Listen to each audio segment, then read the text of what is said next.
दांत वाली बहू। रंजना कभी ब्रश नहीं करती थी। उसे कितनी बार उसके माँ बाप ने डांटा, लेकिन उसका कोई असर उस पर होता ही नहीं था, जिस कारण से उसके दांत पीले पीले हो जाते हैं। शादी के बाद। अरे बहू, वैसे तो तुझ में कोई कमी नहीं है, पर तेरे दांत दांत इतने पीले कैसे है बेटा? कैसे मतलब? कोई सर्जरी थोड़ी ना कराई है। वो तो क्या नाम, में ब्रश नहीं करती थी तो पीले हो गए। अब क्या करूं? आप कहें तो लाल करवा लो या फिर काले। यार ये क्या है, क्यों माँ से लड़ रही हो? लड़ रही हूँ? अरे मैं लड़ रही हूँ या ये बोल रही है कि दांत पीले हैं, पीले। अरे तपस्या थोड़ी ना की है इन्हें पीले करने के लिए। बकायदा ब्रश नहीं किया है 20 साल तक, तब जाकर। कैसी बात कर रही हो? ये उस वक्त तो पीले नहीं थे जब हम लोग तुम्हें देखने आए थे।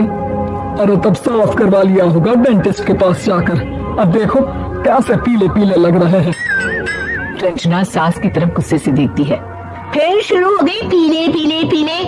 अरे पीले तो तब भी थे जब मेरे हाथ का रसगुल्ला उड़ा उड़ा कर खा रही थी और बोल रही थी, लड़की नहीं गुणों का खजाना दे रहे भाई साहब आप। खैर अब वो लोग करते भी तो क्या करते, पीले दांत वाली बहू पल्ले पड़ी थी तो झेलना तो था ही।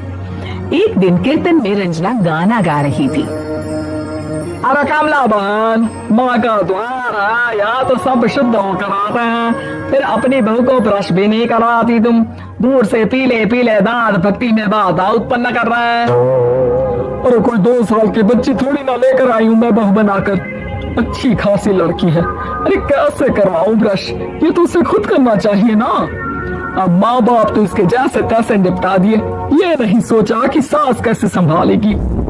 सास बहू को लेकर घर आ जाती है, लेकिन सोच लेती है कि आप इसे लेकर कहीं नहीं जाएगी। अगली रोज बहू कहती है, अरे क्या हो गया, मंदिर नहीं जाना क्या? कीर्तन का वक्त हो रहा है। मेरी मधुर वाणी से कान्हा जी जागते हैं और सोते हैं। आप तो जानती है ना उनकी भक्ति में कितना मन लगता है मेरा।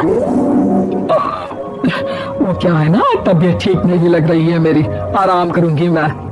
तबीयत ठीक नहीं लग रही? अभी तो मिथुन के गाने पर नाच रही थी आप, और अब बोल रही है कि तबीयत ठीक नहीं लग रही। अरे भक्ति में मन लगा लो सासू माँ, ऊपर जाना है, क्या मुंह दिखाओगी आप? हाँ? सास को बहू की बात पर गुस्सा आ जाता है। मैं क्या मुंह दिखाऊंगी, इसकी चिंता तो ना कर, समझी? अपने मुंह की चिंता कर, जो ये पीले पीले दांत लेकर हर जगह पहुंच जाती है। पता है लोग कितना मजाक बनाते हैं। ना जी ना, मैं नहीं जाना कहीं तेरे साथ। तो ये बात है, कोई ना, मत जाओ, मैं अपने कमरे में ही बैठकर भक्ति कर लूंगी।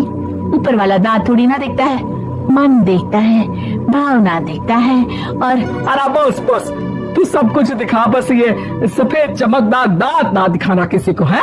जा यहाँ से। बहू को सास की बात का कोई फर्क नहीं पड़ता, वो तो जैसी थी वैसी ही रह जाती है। सुबह नहाकर किचन में खाना बनाना, फिर खाना खाना, कीर्तन भजन करना और सो जाना। एक दिन, माँ जी मैं सहेली के घर जा रही हूँ, शाम को लेट आऊंगी। हाँ, तो जाना, मैंने कौन सा तेरी आरती करनी है घर पर बैठकर। रंजना सहेली के घर जाती है, जहाँ वो पार्टी में जाने की तैयारी कर रही होती है। अरे शिखा, कहाँ जाने की तैयारी कर रही है? मैं गलत वक्त पर आ गई क्या? अरे नहीं यार, उल्टा सही वक्त पर आई है। मैंने ये साड़ी और ज्वेलरी निकाली है यार, शाम को इनके ऑफिस की पार्टी में जाना है। बताना कैसा लग रहा है ये सब? नहीं यार, इस ड्रेस के साथ तो वो वाली ज्वेलरी अच्छी लगेगी। हाँ सही बोल रही है, मैंने ध्यान ही नहीं दिया। वैसे तो हमेशा से मस्त फैशन सेंस रखती है। तो बड़ा जाती होगी ना पति के साथ पार्टी में। रंजना कुछ नहीं बोलती, बस सोचती है कि यार काश ये बात सही हो जाती, पर मैं क्यों नहीं जाती पार्टी में? क्या इन लोगों की कोई पार्टी होती नहीं होगी? रंजना घर आती है और रात में पति से सवाल करती है, एक बात बताइए, आप मुझे किसी पार्टी में क्यों नहीं ले जाते? क्या आपके यहाँ ऑफिस में पार्टी नहीं होती? पति बेचारा क्या कहता कि दांत पीले हैं तुम्हारे इसलिए। अरे कोई पार्टी होती नहीं हम लोगों के ऑफिस में, तो कहाँ से लेकर जाऊं? और मार्केट, मॉल, कहीं वीकेंड घूमना, कहीं तो। अरे यार सारे हफ्ते में एक छुट्टी मिलती है, तो सोचता हूँ कि आराम ही कर लूं। क्यों? रंजना मन मार के रह जाती है। पहले कभी सास के साथ मंदिर जाया करती थी, लेकिन वो भी सास ने ले जाना बंद कर दिया। घर बैठी बैठी रंजना बोर हो जाती है, तभी उसे आइडिया आता है और वो मायके जाने का सोचती है। सासू माँ 2 दिनों के लिए मम्मी के घर जा रही हूँ। अच्छा अच्छा ठीक है, आराम से जा। और हाँ, माँ से कुछ अच्छी आदत सीख कर आना कि कैसे शरीर के हर भाग की तरह दांतों की सफाई भी जरूरी होती है, समझी? शुरू हो गई ना आप। वो लोग आपकी तरह नहीं है कि छोटी छोटी बात का बतंगड़ बना दे। उन लोगों के लिए मैं मायने रखती हूँ, ना कि मेरे पीले पीले दांत। रंजना माँ को बिना बताए उन लोगों को सरप्राइज देती है, लेकिन जैसे ही वो दरवाजे पर पहुंचती है, अंदर देखती है कि घर वाले कहीं जा रहे होते हैं। अब माँ, काश रंजना दीदी के दांतों वाली प्रॉब्लम नहीं होती तो वो भी हम लोगों के साथ चलती ना बुआ जी की बेटी की शादी में। हाँ बेटा, लेकिन अब उसे कौन समझाए कि उसको उसके पीले दांत नहीं दिखते, लेकिन उसके आसपास के लोगों को कितना एम्बैरेसिंग फील कराते हैं। मुझे तो कितनी बार उसके स्कूल की टीचर ने शिकायत की कि उसके साथ कोई लड़की बैठना भी नहीं चाहती, और ना ही कॉलेज में कोई उससे बात करना चाहता था। लेकिन पता नहीं क्यों उसे ये बात समझ में ही नहीं आती। कोई कमी नहीं है उस लड़की में, बस यही कि दांत पीले हैं। वो तो भला हो जीजा जी और उनकी माँ का, जो दीदी को जैसी है वैसे ही रखा हुआ है। रंजना को अपने घर वालों की बात सुनकर बहुत दुख होता है।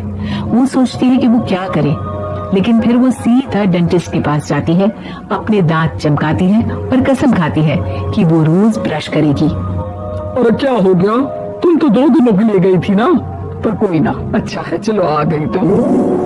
रंजना सास के सामने आकर खड़ी हो जाती है और पूरी स्माइल करती है, उसके चमकदार दांतों को दिखाती हुई। चलो मंदिर। माँ मुझे माफ कर दीजिए, मैंने आप लोगों को बहुत एम्बैरेसिंग फील करवाया। मैं आज से रोज ब्रश करूंगी।